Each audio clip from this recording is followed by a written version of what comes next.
दोस्तों नमस्कार। आज 9 नवंबर हो चुका और आज का कोट्स है हमारी तरफ से कि if I allow my mind to carry burden I will experience heaviness and become tired easily. और इसके साथ ही जो आज एक हफ्ते से बहुत रसाकसी बहुत सारी चीज़ें थी, उसमें जो हाइडेन और कमला हैरिस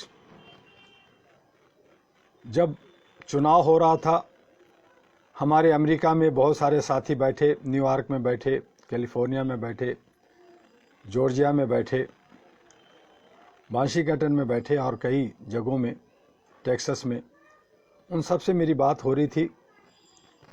सब ने कहा यहाँ बहुत मारामारी है, कह नहीं सकते कि ट्रंप जीतेगा या हारेगा।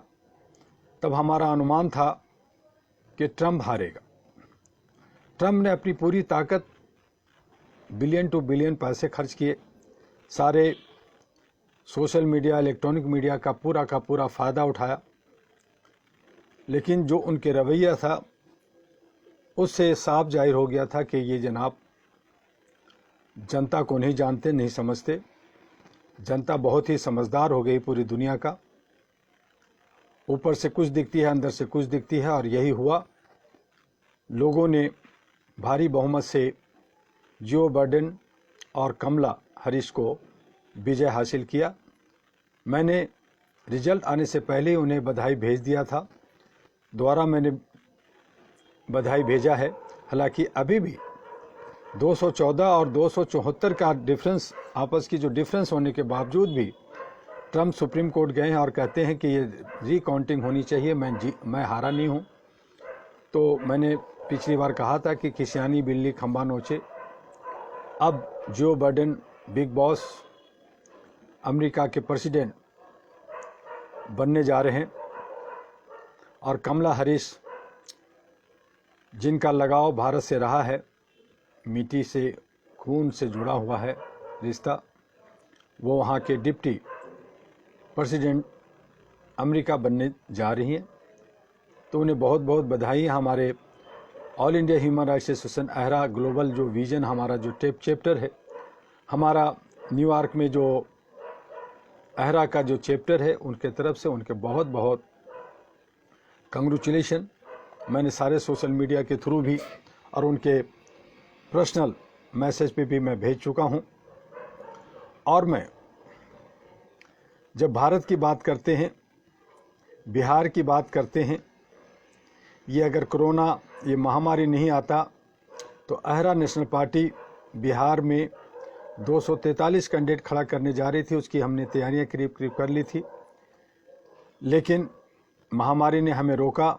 बहुत सारे लोगों का जब मत हमने लिया था, बहुत सारी मीटिंगें की थी दिल्ली के अंदर और जगह, तो लोगों ने कहा कि बीजेपी और नीतीश कुमार फिर से सरकार बनाएगी, वो बहुत मजबूत है। सारे सोशल मीडिया, सारे इलेक्ट्रॉनिक मीडिया, सारे प्रिंट मीडिया यही कह रहे थे कि नीतीश कुमार फिर से चीफ मिनिस्टर वहाँ बनेगा, वो बहुत अच्छा काम किया।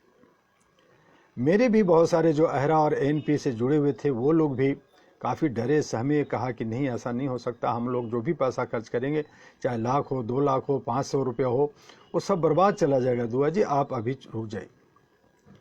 तो मेरे ही लोगों ने जब मेरे को रोका तो मैं भी बड़ा विवश हुआ, और कुछ महामारी और कुछ कोविड-19 की वजह से भी मैं खामोश रहा, लेकिन मैं लगातार बिहार की राजनीतिक से जुड़ा रहा।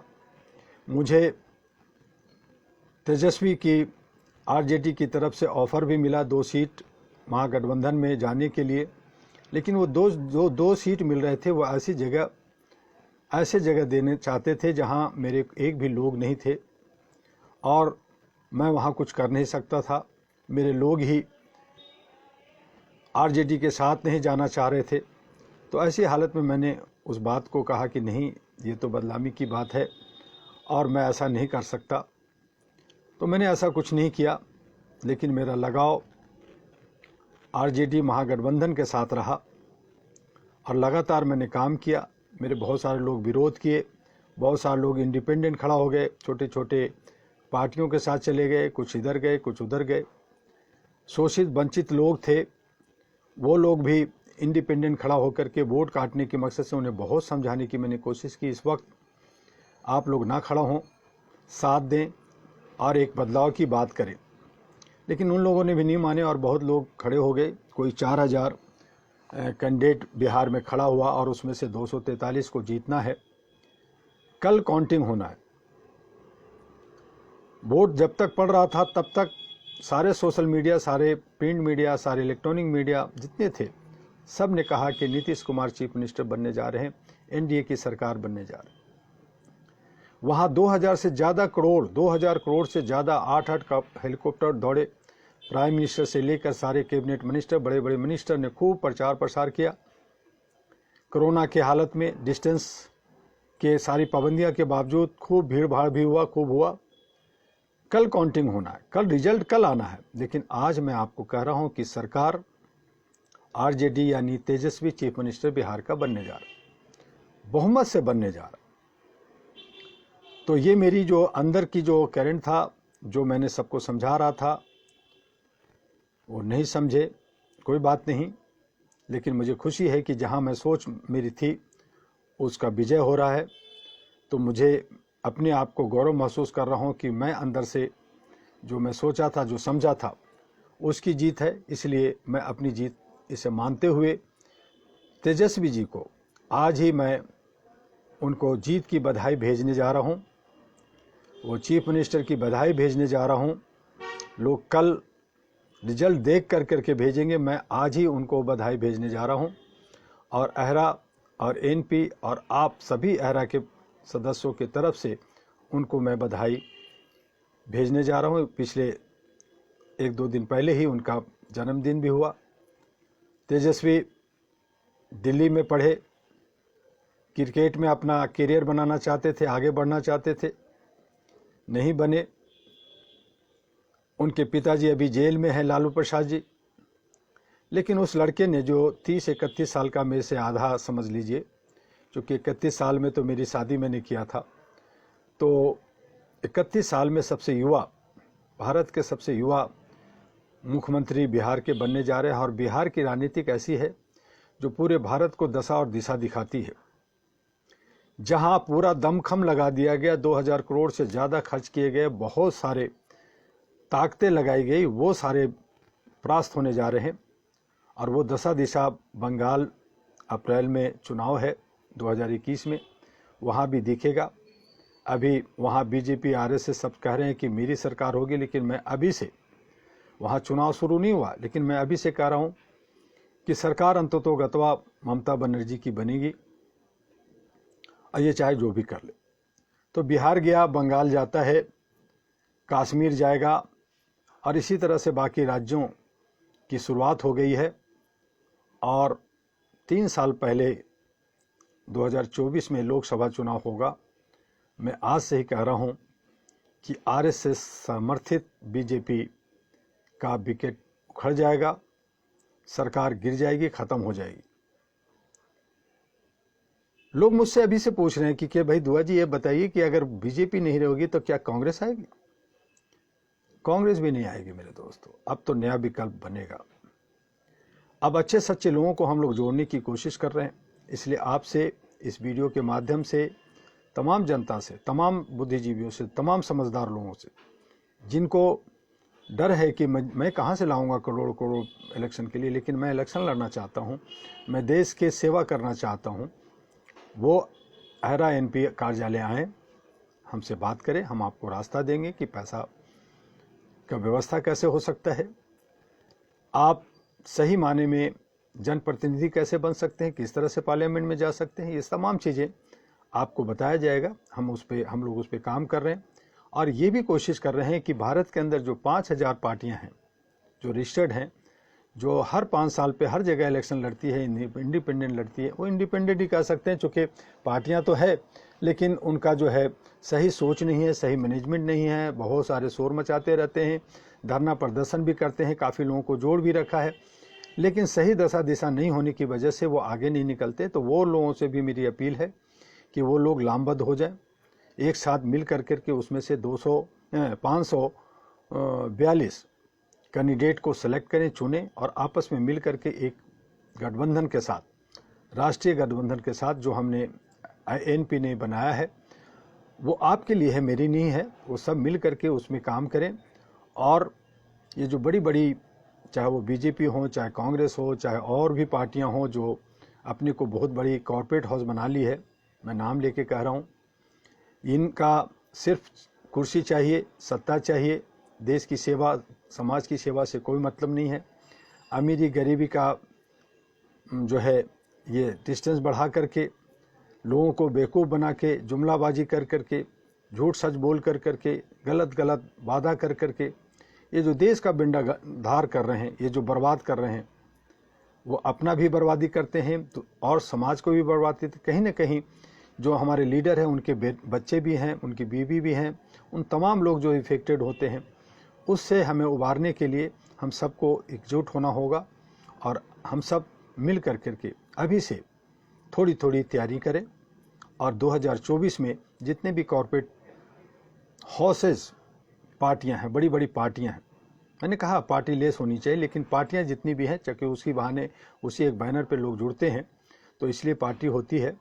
तो इन तमाम जो कॉरपोरेट हाउस हैं जो अरबों खरबों हमारे जनता के पैसे को लूट रखा है या लूट रहे हैं, या व्यवस्था में जो खामियां हैं उसको ख़त्म करने की, जो हमारी भारत की संपूर्ण आज़ादी की बात हम कर रहे हैं जो लीज पे है, बहुत सारे कानून में बहुत सारी चीज़ें जो बदलने की बात है, उन पे काम करने के लिए हमें एक साथ जुड़ना होगा। मुझे एक बार खुशी हुई थी जब हमारे देश के प्रधानमंत्री आदरणीय नरेंद्र मोदी जी ने कहा था कि बहुत सारे बेकार जो कानून है उसे हमें ख़त्म करना है, बहुत सारे अच्छे काम करना है। तो कई काम उन्होंने काम अच्छा भी किया और बहुत सारे उन्होंने जो अहम में और पार्टी के और गलत लोगों के, अंधभक्तों के और गलत सहयोग से जो देश को गलत रास्ते पे ले जा रहे हैं, उसका मैं विरोध करता हूं। हालांकि बहुत अच्छे अच्छे काम किए, उसका मैं सराहना करता हूं, उनको धन्यवाद दिया मैंने कई बार। और अहरा के जो हमारे जो 37 सूत्री मांगे थी, बहुत सारे बीच में हमने मांगे कि बहुत सारे धरना प्रदर्शन किया जंतर मंतर पे, 1-2 दिन नहीं, लगातार 2 साल तक, 2 साल तक मैंने धरना प्रदर्शन किया, करवाया। तो उन तमाम चीज़ों का मुझे जब पीएमओ ऑफिस से वगैरह से मुझे लेटर्स आते हैं या शाबाशी मिलता है या ये कहा जाता है कि आपकी बातों को हम लोग देख रहे हैं, समझ रहे हैं, तो मुझे खुशियाँ होती है। और आप जो ये जो आज हम लोग सुन रहे हैं कि ये कांग्रेस जो पागलपना कर रही है, 370 और 35 को हटाने और ये की बातें कर रही है, तो ये जो है जूते और खाएगी, क्योंकि ये हमारे देश से जुड़ा हुआ है, ये हमारे राष्ट्रभक्ति की बात है। 370 और 35 से किसी कीमत पे नहीं हटेगा, इसका विरोध अहरा करेगी। ये देश का है, कश्मीर हमारा है। और ये जो अखंड भारत की बात करते हैं लोग, आरएसएस वगैरह, तो अखंड भारत में पाकिस्तान, अफगानिस्तान, यहाँ तक कि ईरान तक, तिब्बत और चीन का कुछ हिस्सा, बांग्लादेश, ये सब हमारा पूरा एक अखंड भारत था। इसे अब तो जोड़ करके अखंड भारत नहीं बन सकता, क्योंकि जब अखंड भारत की बात करते हैं, अगर जोड़ करके बात करते हैं, तो फिर आपको जात पात ऊंच नीच से अलग होना पड़ेगा। आरएसएस कहते हैं कि मुसलमानों को हम बाहर कर देंगे, तो भाई पाकिस्तान को तो जोड़ ही नहीं सकते, अफगानिस्तान को जोड़ ही नहीं सकते, क्योंकि वो सब तो मुस्लिम कंट्री है। तो इसलिए अखंड भारत की बात ना करें, बल्कि ये कहें कि हम भारत जो हमारा है वो सुंदर होगा, उसे हमें स्वच्छ करेंगे, उसे हम मजबूत करेंगे, उसे हम विकासशील विकसित करेंगे। और जो नया भारत और नया डेवलप कंट्री की बात जो मोदी जी ने कहा, उसका मैं समर्थन करता हूं। तो इस तरह से जो हम विभिन्नताओं में एकता वाली जो भारत हमारी है, उसको हम खूबसूरत करें, बिना जात पात का, बिना ऊंच नीच का, बिना किसी तरह का डिस्क्रिमिनेशन का हम भारत को खुशहाल कर सकते हैं। आपस में मिल कर के जो यहाँ की जनता जो रह रहे हैं, चाहे वो किसी भी जात के हों, वो सब भारत के हैं, भारतवासी हैं। और भारत को सभी लोगों ने अपना अपना खून दिया है, चाहे आज़ादी के लिए, चाहे बाकी चीज़ों के लिए। तो उन तमाम का भारत है। और मुझे इस बात की बेहद खुशी हुई थी जब बिहार में चुनाव हो रहा था, तो तेजस्वी ने कहा कि जो बिहार में है, जो लोग भी है, चाहे जो जात के लोग हैं, वो बिहारी हैं और हम उनका सम्मान करते हैं, उनके रोजगार का, उनके रहन सहन सबकी जिम्मेदारी होनी चाहिए बिहार को आगे बढ़ाने। तो मुझे बहुत अच्छा लगा। वहीं पे हमारे देश के प्रधानमंत्री ने एक भाषण में कहा कि जो हम घुसपैठियों को, बाकियों को बाहर निकालें, तो फिर वहाँ पे NRC ये सारी बातें हुई, CAA की बातें उठी और उसका खामियाजा कल मिल जाएगा जब ये मुंह के बल खा रहे हैं और वहाँ पे तेजस्वी मुख्यमंत्री बनने जा रहे हैं। तो ये सारी हालातें हैं देश का। हमें देश में रहते हैं, कोई व्यापार कर रहा है, कोई नौकरी कर रहा है, कोई और भी कई काम कर रहे हैं, सब काम करते रहें, सभी समाज और देश के लिए काम कर रहे हैं, परिवार को चला रहे हैं, परिवार को भी चला रहे हैं, वो भी समाज का एक हिस्सा है। तो इस तरह से परिवार को, खुद को चलाना, परिवार को चलाना, समाज को चलाना, देश को, ये सब देश के हित में है। और उसके लिए AHRA, all India human rights association जो है, ह्यूमन राइट्स जो है, ये एक मानव चैन बना करके सुख शांति के लिए, सद्भावना के लिए काम किया। हमें भी बहुत सारे लोग, बार बार मैंने कहा कि हमें तोड़ने की कोशिश करते रहते हैं। कुछ सरफिरे लोग, कुछ दिमाग के सरफिरे लोग जो हैं, जो सोचते नहीं, सोच समझ जो है उनकी बहुत ज़्यादा ब्रिलियंट या अपने को समझते हैं, वो हमारी शक्तियों को, ताकतों को तोड़ने चाहते हैं, अलग अलग अपने अपने तरीके से चलना चाहते हैं। तो चलें, उसमें कोई ये नहीं है, रोक नहीं है, आदमी चल सकता है। लेकिन एक विजन और एक मिशन होता है, उस पर काम करना चाहिए। और वो विजन मिशन जो है एकता, अखंडता की होनी चाहिए, इक्वलिटी की होनी चाहिए, समानता के साथ होनी चाहिए, बिना किसी भेदभाव का होना चाहिए, बिना किसी जाति धर्म का, बिना किसी भाषा को प्रताड़ित किए, बिना उसको रोक टोक के हमें आगे बढ़ना चाहिए, सबको साथ लेकर करके। बहुत खूबसूरत हमारा भारत है, उसे खूबसूरत बनाने की हमें बात करनी चाहिए। और इसीलिए मैंने बार बार इस बात पे जोर दिया। कल आपको बिहार का रिजल्ट सामने आ जाएगा। मैंने आज बता दिया कि बिहार का जो मुख्यमंत्री बनने जा रहे हैं, भारत के युवा, 31 साल का युवा मुख्यमंत्री तेजस्वी यादव बनने जा रहे हैं। उनके साथ कैसा काम होता है, क्या होता है, क्या जंगल राज फिर से आता है या फिर वहाँ पे मारामारी होती है, चूँकि हंगामा तो होगा। जो खिसियानी बिनली खम्मा नोचे, जो लोग हारेंगे, जो लोगों ने लाखों करोड़ों रुपया खर्च किया है, वो कहीं न कहीं बदले की भावना से गलत काम भी कर सकते हैं।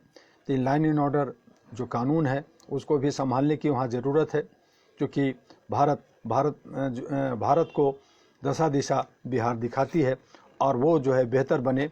मैं तेजस्वी जी को अच्छा सा लेटर भी लिखूंगा, ज्ञापन भी दूंगा कि वो जो है एक नौजवानों के विश्वास को जीता है, नौजवान उनको ज़्यादा से ज़्यादा साथ दे रहे हैं, तो उनको देखते हुए बिहार को तरक्की की तरफ ले जाएं, विकास की तरफ ले जाएं।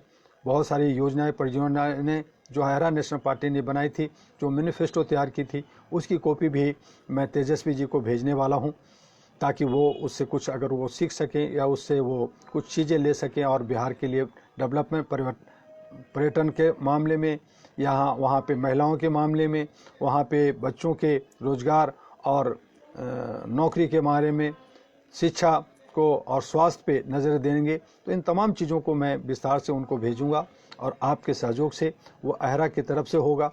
और मेरी जो सुशासन की किताब है और जो बहुत सारी किताबें है, वो भी उनको प्रेजेंट दूंगा। तो इस तरह से आगे चलेगी। आज थोड़ा सा बच्चों के बारे में, जो हमारा सुशासन मानवाधिकार की किताब का कोर्स है, उसे मैं बता दूं कि भारत के संविधान में बच्चों को काफ़ी महत्वपूर्ण माना गया है। बच्चों की देखभाल और चिंता करना हमारी जिम्मेदारी बताई गई है। 6 से 14 वर्ष के बच्चों के लिए निःशुल्क एवं अनिवार्य शिक्षा के प्रावधान की व्यवस्था की गई है। इस अधिनियम को राष्ट्रपति की मंजूरी प्राप्त होने के बाद 1 अप्रैल 2010 से लागू कर दिया गया।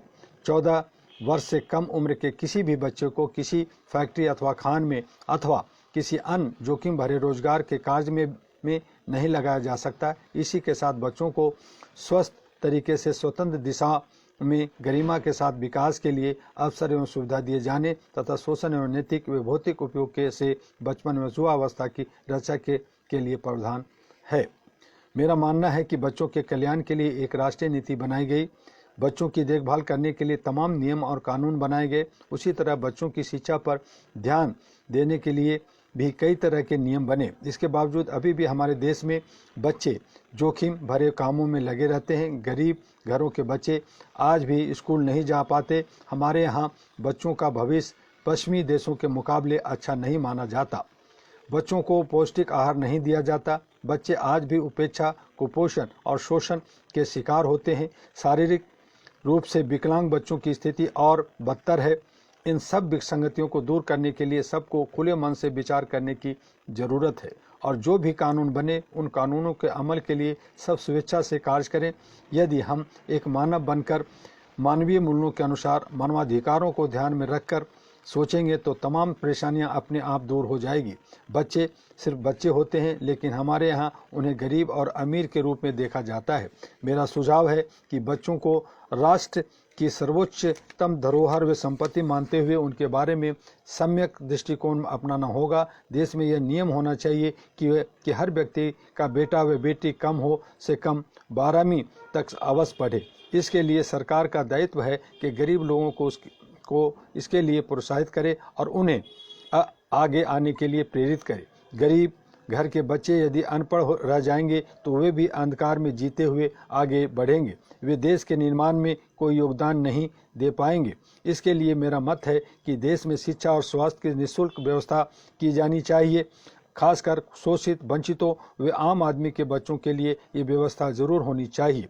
यदि शिक्षा निःशुल्क होगी तो बच्चे पढ़ेंगे। इसके साथ ही पाठ्य पुस्तकें व कॉपियाँ भी ग्रामीण क्षेत्रों में ग्राम सभा व ग्राम पंचायतों द्वारा मिलनी चाहिए तथा शहरी क्षेत्र में नगर निगम व नगर पालिका द्वारा दी जानी चाहिए। इसके साथ ही सभी बच्चों के स्वास्थ्य का समुचित ध्यान रखते हुए स्वास्थ्य सेवाओं को निःशुल्क किया जाना चाहिए और महीने में एक बार 1 साल से लेकर 14 साल के बच्चों का पूरा स्वास्थ्य परीक्षण निःशुल्क होना चाहिए। हमारे यहाँ दिखावे के लिए कभी कभी कैंप लगा दिए जाते हैं, कुछ चीज़ें निःशुल्क कर दी जाती है। यह सिर्फ राजनीतिक लाभ लेने के लिए होता है, क्योंकि ये सारी नीतियाँ कुछ समय के लिए बनती है। ग्रामीण क्षेत्रों के स्कूलों की स्थिति भी सुधारने की ज़रूरत है। स्कूलों में शुद्ध पेयजल की व्यवस्था भी की जानी चाहिए। तमाम राज्यों में प्राइमरी स्कूल के विद्यालयों में बुनियादी सुविधाओं का अभाव है। मात्र दिखाने के लिए खानापूर्ति की जाती है। इसके लिए सरकार को पारदर्शी नीति अपनानी पड़ेगी। प्राइमरी स्कूलों के शिक्षकों को भी अच्छी तरह से शिक्षित होना चाहिए और उन्हें समय पर विद्यालय आना चाहिए और वे बच्चों को संस्कारवान बनाने में हर संभव प्रयास करें। आज कल ज़्यादातर शिक्षक मात्र अपनी रोजी रोटी के लिए इस पेशे में आते हैं और निर्धारित समय तक स्कूल में रहने के बाद सीधे घर चले जाते हैं। 40-45 मिनट की एक क्लास में शिक्षक साइन बोर्ड पर खड़े होकर या कुर्सी पर बैठकर बच्चों को समझाकर चले जाते हैं। वे बच्चों से आत्मीय संबंध नहीं बना पाते। इससे गुरुकुल की परंपरा समाप्त हो गई है। गुरुकुल और शिष्य के बीच जो संबंध होना चाहिए वह अब नहीं रहा। इसके लिए सभी दोषी हैं। शिक्षक भी दोषी हैं, बच्चे के माता पिता दोषी हैं और हमारा समाज भी दोषी है। आज हम हर चीज़ को अपने फ़ायदे के हिसाब से देखते हैं। इस तरह यदि बच्चों के साथ सरकार और समाज मिलकर सकारात्मक दृष्टिकोण अपनाएंगे तो इससे समाज का भला होगा और मानवाधिकारों की भी रक्षा होगी। ग्रामीण क्षेत्रों में शिक्षा पर ज़्यादा ध्यान देने की ज़रूरत है। देश के साक्षरता दर में वृद्धि हुई है, परंतु ग्रामीण क्षेत्र अभी भी काफ़ी पिछड़ी हुई है। 2010 में बनी नीति के अनुसार सभी बच्चों को प्राथमिक शिक्षा देना अनिवार्य कर दिया गया है। इस नीति को सही ढंग से क्रियान्वित करने के लिए केंद्र सरकार व राज्य सरकार को मिलकर काम करना होगा, तभी देश में पूरी तरह से साक्षरता आ पाएगी। शिक्षा से समाज में व्याप्त कुरीतियों का अंत होगा और लोग अपने हक के लिए आगे आएंगे तथा शोषण व अत्याचारों के विरुद्ध आवाज़ उठाएंगे। शिक्षा के प्रति लोगों में जागरूकता बढ़ाने के लिए सरकार के प्रयासों में और तेजी लाने की जरूरत है। देश के प्रत्येक घर में शिक्षा की ज्योति जलनी चाहिए, कोई भी निरक्षर नहीं रहना चाहिए। इस संकल्प के साथ सरकार व समाज को मिलकर काम करने की जरूरत है। और साथ ही मैं आपसे सूचित करना चाहता हूँ, आह्वान करना चाहता हूँ कि अहरा या एनपी के नाम पर किसी से भी कोई भी कैश ट्रांजैक्शन जो है नगद ट्रांजैक्शन ना करें। जो भी आपको चाहे रिन्यूअल हो चाहे मेंबरशिप हो, वह आप डीडी बना के all India human rights association के नाम से पेबल एट दिल्ली या उसके जो अकाउंट है all India human rights association को उसमें जमा करें या पेटीएम जो राष्ट्रीय अध्यक्ष के नाम है उस पे करें और कैश ट्रांजैक्शन ना करें। जो भी आपको समस्या हो या जो भी आपको दिक्कत हो, आप जो है अहरा के हेडक्वार्टर से संपर्क बना के रखें। आपसे राष्ट्रीय अध्यक्ष संपर्क में रहेंगे, आपको ऑफिस से संपर्क में रहेंगे। उनके 2 लैंड नंबर हैं, 3 व्हाट्सएप नंबर है, सारे सोशल मीडिया पे अहरा एनपी है, तो आप उन सब से संपर्क में रहें, किसी के धोखे में ना आए। चूँकि हम लोग सारे संवैधानिक तरीके से उसका हर साल ऑडिट होता है, हर साल उसका हिसाब रखा जाता है और उस तरह से काम करते हैं।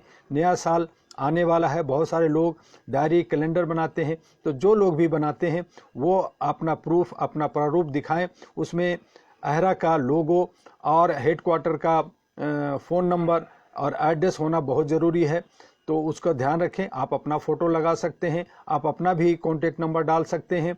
तो वो सारी चीज़ें भी आप लोग अगर छापते हैं, छपाते हैं, तो उसमें ज़्यादा हर्ज नहीं है, लेकिन वो थोड़े स्तर पे हो, छोटे छोटे हैंडबिल्स वगैरह जो करते हैं वो करें। लेकिन लार्ज स्केल पे जो डायरी या जो हमारे लिटरेचर हैं वो अहरा हेडक्वार्टर से बनते हैं, जो सभी को मुफ्त दिया जाता है। तो इसलिए उस बात पे ध्यान रखें कि कोई गलत अपने तरीके से गलत ना करें, पैरेलल सरकार बनाने की कोशिश ना करें, क्योंकि ये एक तरीके से ये जो पूरी भारत में एक कमांड एक इसका जो है वो दिल्ली से होता है, बाकी लोग सारे सेंटर में काम करते हैं। और मैंने कहा सबकी स्वतंत्रता है, सबको काम करने की आज़ादी है, और वो जो सेंटर है वो अपने को बहुत छोटा ना समझें, वो भी बहुत बड़े हैं, उनको भी पूरी दुनिया में काम करना है। इसलिए हर कार्ड पे मैंने लिखा है वर्क ग्लोबली। वर्क ग्लोबली के मतलब है कि आप किसी एक तालाब के मेढक नहीं हैं, आप एक कुएं के मेढक नहीं हैं, बल्कि आप पूरा एक समुंदर हैं जो पूरी दुनिया में, चाहे आप भारत के 36 राज्यों में, चाहे विश्व के